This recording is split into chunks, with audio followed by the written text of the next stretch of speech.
90 రోజుల కోర్సు పూర్తి చేస్తే చాలు 100% ప్లేస్మెంట్ సపోర్ట్ తో సాఫ్ట్వేర్ జాబ్ మీ సొంతం. వెంటనే కోడ్ జ్ఞాన్ డెస్టినేషన్ ని సంప్రదించండి.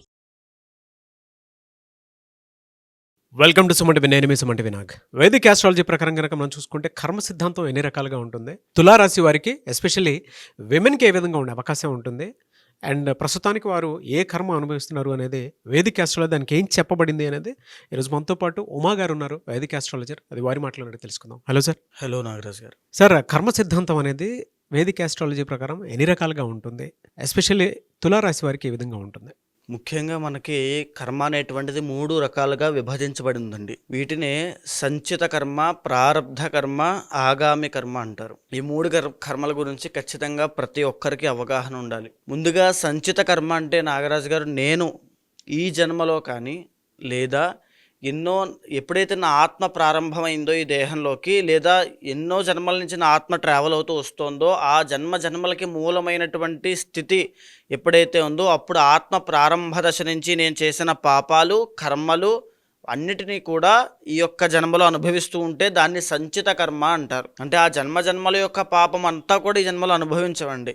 దానికి సంబంధించి ఇప్పుడు ఈ జన్మకి ఏదైతే సరిపోతుందో అంతవరకు మనం అనుభవిస్తాం కర్మయోగము. అయితే ఆ అనుభవించేటువంటిదంతా సంచిత కర్మనే. అదేవిధంగా మనం చేసిన పాపమే కాకుండా వంశపారంపర్యంగా మన వంశస్థులు కానీ కుటుంబ సభ్యులు కానీ తెలుసో తెలియకో చేసిన పాపాలు ఉంటాయి.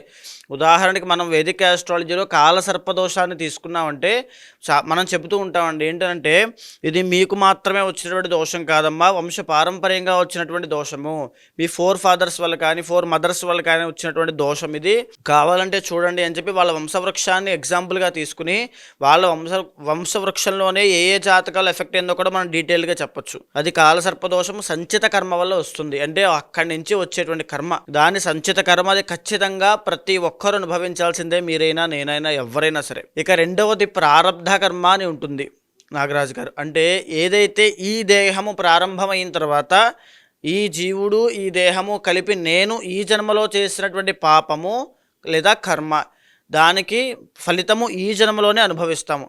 దాన్నే ప్రారబ్ధ కర్మ అంటారు. ఉదాహరణకి మనం వెళ్ళి ఎవరైనా కొట్టామనుకోండి, ఇప్పుడు నేను ఎవరైనా కొట్టాను, నన్ను తిరిగి కొట్టాడు అనుకోండి, అది ప్రారబ్ధ కర్మ. నేను కొట్టడం వల్ల తిరిగి కొట్టాడు, ఆ పాపము నేను ఇక్కడే అనుభవించేశాను. నేను ఏదైనా నిప్పును ముట్టుకున్నాను అనుకోండి, అది నాకు వెంటనే కాలింది, దానికి సంబంధించిన ప్రతిఫలం ఇప్పుడే అనుభవించేశాను, అదే ప్రారబ్ధ కర్మ.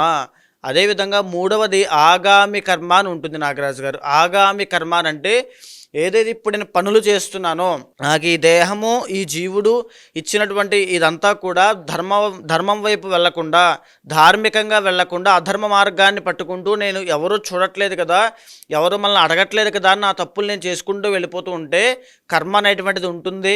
అది ఖచ్చితంగా చూస్తుంది, వెంటాడుతూ వస్తుంది. ఇప్పుడు నేను చేసేటువంటి కర్మలకి ప్రతిఫలంగా ఏదో రోజు పరిపూర్ణంగా అనుభవిస్తాను. మోసం చేస్తే మోసాన్ని అనుభవిస్తాను, కష్టపెడితే కష్టాన్ని అనుభవిస్తాను, అబద్ధం ఆడితే అబద్ధం వల్ల నేను మోసపోతాను, అదేవిధంగా చంపితే చంపబడతాను. ఇవన్నీ కూడా ఆగామి కర్మ. ఇప్పుడు చేసేటువంటి పనులకి ప్రతిఫలం ఆగామి కర్మ. అయితే ప్రతి ఒక్కరికి కూడా ఈ 3 రకాల కర్మల యొక్క బ్యాలెన్సే జీవితము. వేదిక ఆస్ట్రాలజీకి మూలమైనటువంటిది కర్మ. ఒక కర్మ ఉంటేనే ఒకడు ధనవంతుడిగా ఎదుగుతూ ఉంటాడు, ఒక కర్మ ఉంటేనే ఒకడు దరిద్రుడిగా అయిపోతాడు, ఒక కర్మ ఉంటేనే జాతకంలో గజకేసర యోగం పడుతుంది, ఒక కర్మ ఉంటే జాతకంలో విషయోగములు దరిద్రయోగములు పడతాయి. వేదిక ఆస్ట్రాలజీ మొత్తానికి యోగాలు డిసైడ్ అవ్వాలన్నా, దోషాలు డిసైడ్ అవ్వాలన్నా దానికి కారణం కర్మ సిద్ధాంతము, మూలమైనది కర్మ సిద్ధాంతము. మరి తులారాశి వారు విమెన్ ఎలాంటి కర్మ సిద్ధాంతాన్ని పాటిస్తున్నారు, ఇప్పుడు అనుభవిస్తున్నారంటారు? ముఖ్యంగా నాగరాజు గారు, ఇప్పుడు నేను చెప్పినటువంటి ఈ 3 కర్మలలో ఈ సంచిత కర్మ అనేటువంటిది తులారాశి వాళ్ళని ఎలా ఎఫెక్ట్ చేస్తుంది, దానివల్ల వీళ్ళు ఎలాంటి బాధలు పడతారు, వాళ్ళ జీవితంలో జరిగేటువంటి ఏ సమస్యకి ఏ కర్మ అనేటువంటిది కారణం అవుతుందో మనం తెలుసుకోవాలి, వాళ్ళకి చెప్పాలి ఖచ్చితంగా. ఈ తులారాశి వాళ్ళకి అద్భుతమైనటువంటి అదృష్టం ఏమిటనంటే అలంకార ప్రియులు. అదేవిధంగా సినీ నాటక రంగంలో పాపులారిటీ ఏదైతే వస్తుందో అలాంటి పాపులారిటీ వచ్చేటువంటి ఫీల్డ్స్లో యాంకరింగ్, మోడలింగ్, ఫ్యాషన్ డిజైనింగ్, తర్వాత రియల్ ఎస్టేట్ కూడా, ఇలాంటి విషయాల్లో రాజకీయ రంగంలో కూడా అద్భుతంగా రాణించేటువంటి వారు తులారాశి వాళ్ళు. కానీ ఎప్పుడైతే ఇవన్నీ కూడా రివర్స్ అవుతాయో బాగా గుర్తుపెట్టుకోండి, మీరు మీ యొక్క ఫ్యాషన్ ఫీల్డ్లో ట్రై చేస్తున్నప్పుడు మీకు అభివృద్ధి కలగట్లే. ఎందుకంటే మీరు ఫ్యాషన్ ఫీల్డ్లో ట్రై చేయండి, మీరు రాణిస్తారు. మీరు ఇంటీరియర్ డిజైనింగ్లో ట్రై చేయండి, మీరు రాణిస్తారు. మీరు ఒక క్రియేటివ్ ఫీల్డ్స్లో, క్రియేటివ్ ఆర్ట్స్లో, ఎడిటింగ్ దగ్గర నుంచి సినీ రంగంలో ఏ క్రాఫ్ట్లో మీరు పనిచేయండి రాణిస్తారు. కానీ అలా రాణించలేకపోతున్నారంటే మీకు సంచిత కర్మ ఉంది. ఇంకొక విషయం చెప్తున్నాను నాగరాజు గారు, జరిగినటువంటి ఒక 8 monthsగా వాళ్ళకి ఏ పని ముందుకు వెళ్ళట్లేదు. కావాలంటే వాళ్ళని అడగండి, వాళ్ళ కింద కమెంట్స్లో కూడా పెడతారు. జరిగిన 8 monthsగా వాళ్ళకి ఎలాంటి పని ముందుకు వెళ్ళట్లే. ఎంత కష్టపడుతున్నారో, ఎంత ఎఫర్ట్స్ పెడుతున్నారో, ఎంత ఎనర్జీని ధారపోస్తున్నారో, ఎంత శ్రమ రాత్రి పగలు కూర్చొని కష్టపడుతున్నారో వాళ్ళకి తెలుసు. ఆ రిజల్ట్స్ అనేవి వాళ్ళకి రావట్లేదు తులారాశి స్త్రీలకి. అది కేవలం కారణం సంచిత కర్మ. ఈ తులారాశి వాళ్ళకి ఏదైతే ప్లానెట్స్లో మనం కర్మకారకుడు అని చెప్తామో శని గురించి, ఆ శని వీళ్ళకి యోగ కారకుడు అవుతాడండి. బాగా గుర్తుపెట్టుకోండి. ఎప్పుడైతే తులారాశి స్త్రీలు మీ యొక్క ప్రారబ్ధ కర్మ వల్ల, అంటే ఎంత కష్టాలు వచ్చినా మీరు తట్టుకొని నిలబడి ఎదుగుతారో అప్పుడే మీరు విజయం సాధిస్తారు. మీరు ఎప్పుడైతే గివప్ ఇచ్చేస్తారో, మధ్యలో ఆగిపోతారో, మీరు ఏమీ సాధించలేరు. అయితే తులారాశి స్త్రీలకి సంచిత కర్మ వల్ల కొన్ని ఆరోగ్య సమస్యలు యొక్క జ్యోతిష శాస్త్రంలో, వేదిక ఆస్ట్రాలజీలో చెప్పబడ్డాయి. మరీ ముఖ్యంగా వృద్ధులు, అంటే 45 వయసు పైబడిన వాళ్ళ నుంచి 65 దాటిన తర్వాత వాళ్ళందరికీ కూడా హార్ట్కి సంబంధించిన ఇబ్బందులు, స్టంట్లు వేయడము, హార్ట్ అటాక్స్ రావడము, తర్వాత హార్ట్కి సంబంధించి ఎలాంటి విషయాల్లో ఇబ్బందులు వస్తున్నా సంచిత కర్మ వల్ల మీరు ఆ బాధని అనుభవిస్తున్నారు. బాగా గుర్తుపెట్టుకోండి. ఇక రెండవది డయాలసిస్ అవ్వచ్చు, కిడ్నీకి సంబంధించిన విషయాల్లో మీకు ఏమి వచ్చినా సంచిత కర్మ వల్లే మీరు అనుభవిస్తున్నారు. మూడవది ఫ్యాటీ లివర్ అని ఉంటుందండి. ఫ్యాటీ లివర్ అవ్వచ్చు, తర్వాత గ్యాస్ట్రో సమస్యలు, అంటే పొట్టకి సంబంధించిన ఎలాంటి విషయాల్లో మీరు బాధపడుతున్నా, తిన్నది సరిగ్గా అరగట్లేదు, డయాబెటీస్ ఒకటి, ఇలాంటి విషయాల్లో మీరు ఏం బాధపడుతున్నా సంచిత కర్మ వల్లే మీరు ఆ బాధను అనుభవిస్తున్నారు. చూడండి నాగరాజు గారు, బేసిక్గా ఈ యొక్క అన్ని రాశులు కంపేర్ చేస్తే తులారాశి వాళ్ళు చాలా అద్భుతంగా బ్రతుకుతారు. చాలా లగ్జరీగా బ్రతికే వాళ్ళు, చాలా లావిష్ లైఫ్ ఉండేటువంటి వాళ్ళు, కూర్చుని సంపాదించగలిగే టాలెంట్ ఉన్నవాళ్ళు, కేవలం శరీరాన్ని కాకుండా బుర్రని మాత్రమే వాడి డబ్బులు సంపాదించే క్యాపబిలిటీ ఈ తులారాశి వాళ్ళకు ఉంటుంది. అలాంటి క్యాపబిలిటీ ఉన్నవాళ్ళు కూడా బాగా గుర్తుపెట్టుకోండి, తిన్నది అరగక ఇబ్బంది పడుతూ తన శరీరంలో మనఃక్లేశములు, శరీర క్లేశములు ఎన్నో పెరిగిపోయి ఎన్నో బాధలు ఉంటాయి. వీళ్ళకి ఇంకా వేరే బాధలే ఉండవండి. ప్రపంచాన్నంతా జయిస్తారు వీళ్ళు తప్ప. ఆరోగ్య ఇబ్బందులు అలా ఉంటాయి. ఇంకా ఆడవాళ్ళకి బయటికి చెప్పుకోలేనటువంటి కొన్ని వ్యాధులు, అంటే ఆడవాళ్ళకి సంబంధించిన సమస్యలు, ఓవర్ బ్లీడింగ్ కానీ, మెన్స్ట్రువల్ సైకిల్స్లో ఇబ్బందులు కానీ, సంతానపరమైన ఆరోగ్య సమస్యలు కానీ, తర్వాత పీసీఓడి కానీ, పీసీఓఎస్, థైరాయిడ్ లాంటి సమస్యలు అన్నీ వస్తున్నాయి అంటే దానివల్ల మీరు విపరీతంగా ఇబ్బంది పడుతున్నారంటే, మీ సౌందర్యం హీనత్వం పడుతోందంటే కేవలం సంచిత కర్మ వల్లే ఆ యొక్క ఇబ్బందులు మీరు పడుతున్నారు. ఇప్పుడు ప్రారబ్ధ కర్మ అనేటువంటి దాని విషయాన్ని మనం తీసుకుంటే, ఈ ప్రారబ్ధ కర్మ వల్ల మీరు భగవద్ ఆరాధన చేసి వాటిని దూరం చేసుకోవాలి తప్ప, అంటే ఒక విషయం నాగరాజు గారు, ఆస్ట్రాలజీ ఎప్పుడు కూడా మనిషికి లేదా మనిషికి ప్రకృతికి ఉండేటువంటి ఇన్నర్ డైనమిక్స్ని, ఇన్నర్ ఎనర్జీస్ గురించి చెబుతుంది. మన జీవితంలో మనం వెళ్తున్నప్పుడు జరిగేటువంటి పరిస్థితులు, మన జీవితంలో మనం ఎదుర్కోవాల్సిన సవాళ్ళు, వాటి గురించి చాలా డీటెయిల్డ్గా ఎక్స్ప్లెయిన్ చేస్తుంది. ఎప్పుడైతే ఈ యొక్క కర్మకారకుడు శని వీళ్ళ జీవితంలోకి ఎంటర్ అవుతాడో, వీళ్ళ దశ అంతర్దశలో కనుక శని ఎంటర్ అవుతాడో, అక్కడి నుంచి వీళ్ళ ఆరోగ్యం మీద శ్రద్ధ పెట్టకూడదంత పని వీళ్ళకి పెరిగిపోతుంది. మీకు అర్థమవుతుందా? ఆ ఆరోగ్యం మీద వీళ్ళు శ్రద్ధ పెట్టలేరు, ఆ టైం వీళ్ళకు ఉండదు, ఆ యొక్క ఆసక్తి వీళ్ళకు ఉండదు, ఆ శ్రద్ధ వీళ్ళు పెట్టరు అసలు. దానివల్ల ఆరోగ్య ఇబ్బందులు తీవ్రమైపోతాయి. అదే ప్రారబ్ధ కర్మ. ప్రస్తుతం వాళ్ళు ఫేస్ చేస్తున్నారు. ఖచ్చితంగా కాంబినేషన్ వల్ల ఫేస్ చేస్తున్నారా? ఖచ్చితంగా ఈ గురుబలం లేకపోవడము, శని యొక్క అనుగ్రహం లేకపోవడం వల్ల వీళ్ళు ఫేస్ చేస్తున్నారు. మీరు బాగా గుర్తుంచుకోండి, నేను పనిలో పడిపోయానండి, నాకు డబ్బు సంపాదన ఎక్కువైపోయింది, నేను సరిగ్గా టైం టు టైం తినలేకపోతాను, టైం టు టైం నేను పడుకోలేకపోతున్నాను, ఇవన్నీ మీరు కారణాలు చెప్పుకోగలుగుతున్నారంటే అది ప్రారబ్ధ కర్మ వల్ల వచ్చింది. మీకు అది ఇప్పుడు తెలియదు. తరువాత ఇప్పుడు ఈ ప్రారబ్ధ కర్మ వల్ల వచ్చేటువంటి సమస్యలు, ఆరోగ్య సమస్యలు ఇప్పుడే అనుభవిస్తారు కొన్నాళ్ళ తర్వాత.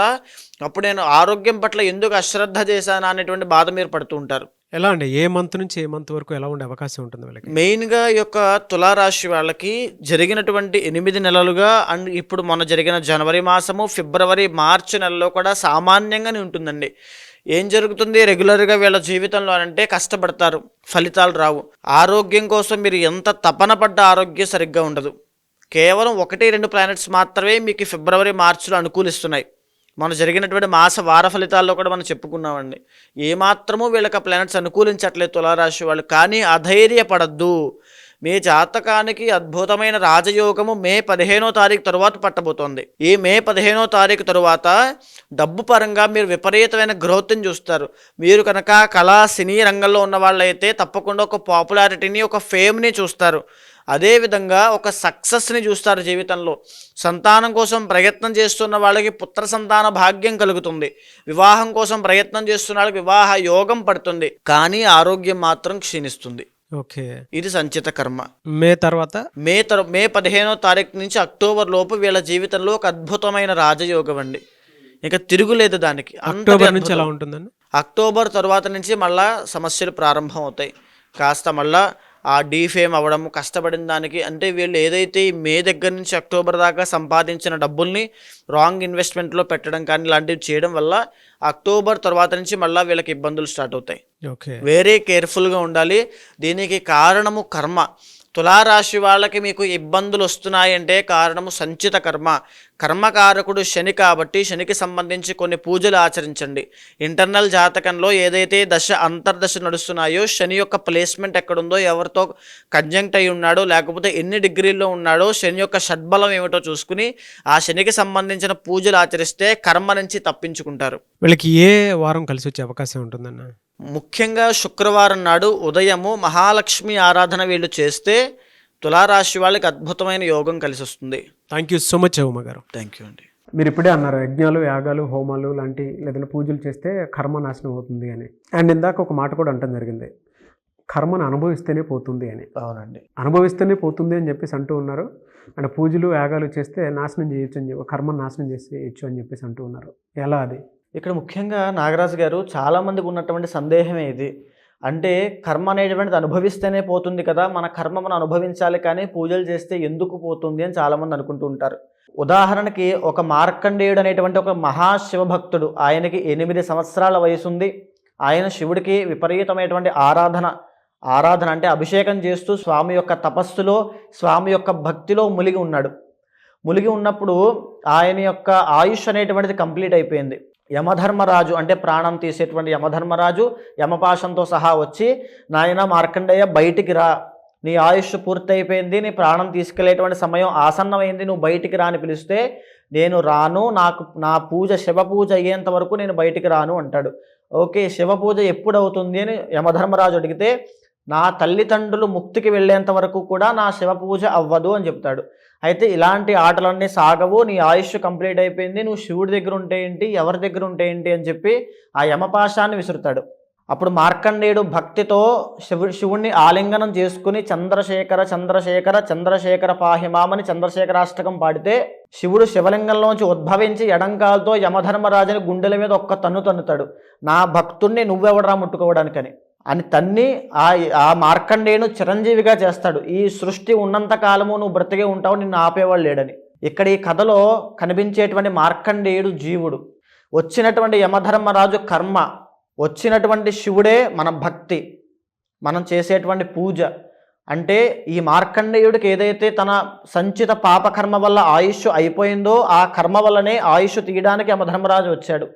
ఏదైతే ప్రారబ్ధ కర్మ అంటే ఇప్పుడు తను చేసుకునేటువంటి భక్తి, ఆ పూజ, ఆ యొక్క స్వామి యొక్క కటాక్షం ఏదైతే ఉందో, స్వామి ఆ భక్తి రూపంలో వచ్చి కర్మని నాశనం చేసిందా, చేయలేదా? అవును. భక్తి అనేటువంటి ఒక మాధ్యమంగా మారి కలియుగంలో ఈ పూజల రూపంలో మన కర్మ అనేటువంటిది నాశనం అవుతూ ఉంటుంది. సో అందుకే మీరు 26న కర్మ నివారణ అవ్వడం కోసం రుద్రయాగం అనేటువంటి చేయడం జరుగుతోంది. ఎవ్వరు పాల్గొన్నా సరే వాళ్ళందరికీ కూడా సంచిత ప్రారబ్ధ కర్మ పోయేటట్టుగా ఆ రుద్రయాగంలో సంకల్పం చెప్పడం వల్ల ఏదైతే ఒక మనిషి ఆ మోయలేనటువంటి కర్మ బరువు ఉంటుందో దానిని ఆ తక్షణ మరుక్షణం నుంచి ఆ కర్మ అనేటువంటిది నాశనం అయిపోతుంది. సో ఎవరన్నా అప్రోచ్ అవ్వాలి అనుకుంటే ఎలా అండి? మీకు కింద కనిపించేటువంటి నెంబర్కి కాంటాక్ట్ అయితే మా వాళ్ళు మీకు పూర్తిగా వివరాలన్నీ ఇస్తారు, దానికి సంబంధించిన వివరాలన్నీ కూడా చెప్తారు. ఖచ్చితంగా కాంటాక్ట్ అవ్వండి. ఏ విషయాలు కూడా, ఏ నియమాలు పాటించాలి, ఏ మంత్ర జపం చేయాలో కూడా స్వయంగా నేనే చెబుతాను. ఎనీవే సార్, థ్యాంక్ యూ అండి. థ్యాంక్ యూ సో మచ్ అమ్మ గారు. నమస్తే. చూసారు కదండి వీడియో. ఈ వీడియోపై మీ అభిప్రాయాన్ని కమెంట్ బాక్స్లో పోస్ట్ చేయండి. అండ్ ముఖ్యంగా మీరు కనుక 26న అది కూడా మహాశివరాత్రి రోజు జరిగేటువంటి రుద్రయాగంలో పాల్గొనాలి అనుకుంటే స్క్రీన్ మీద మీకు కాంటాక్ట్ నెంబర్ కనిపిస్తుంది ఉమా గారిది. దానికి మీరు కాల్ ఆర్ మెసేజ్ వాట్సాప్ చేసి ఆ ప్రాసెస్ ఏంటో తెలుసుకోవాలి అనుకుంటే కూడా తెలుసుకోవచ్చు. లేదా మీరు డైరెక్ట్గా రుద్రయాగంలోకి పాల్గొనాలి అనుకున్నా కూడా డీటెయిల్స్ కోసం స్క్రీన్ మీద కనిపిస్తున్న నెంబర్ సంప్రదించండి. అండ్ ఈ వీడియో లైక్ చేయండి, షేర్ మాత్రం తప్పకుండా చేయండి. ఇలాంటి మరిన్ని వీడియోస్ కోసం మా ఛానల్ ఫాలో అవ్వండి. Thank you.